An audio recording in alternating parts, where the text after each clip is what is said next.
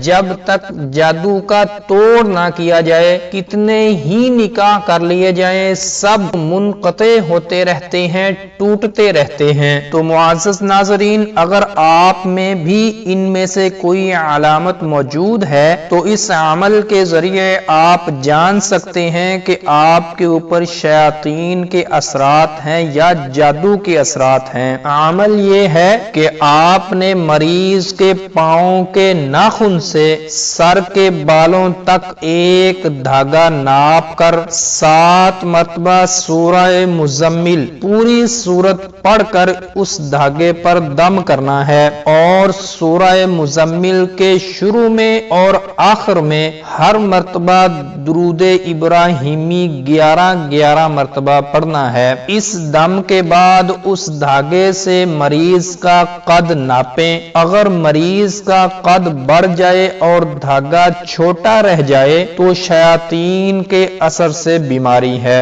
اور اگر قد گھٹ جائے اور دھاگا بڑھ جائے تو مریض کے اوپر جادو کروایا گیا ہے۔ لیکن اگر دھاگا قد کے برابر رہے تو مرض جسمانی ہے، اس لیے مریض کو کسی ڈاکٹر یا حکیم کے پاس لے کر جانا چاہیے۔ تو ناظرین اکرام، یہ تھی آج کی ویڈیو، اور اگر آپ میاں بیوی کے درمیان کروائے گئے جادو تعویذات کے توڑ کا وظیفہ جاننا چاہتے ہیں تو اوپر آئی کے بٹن پر کلک کر کے جان سکتے ہیں۔ السلام علیکم ورحمۃ اللہ وبرکاتہ۔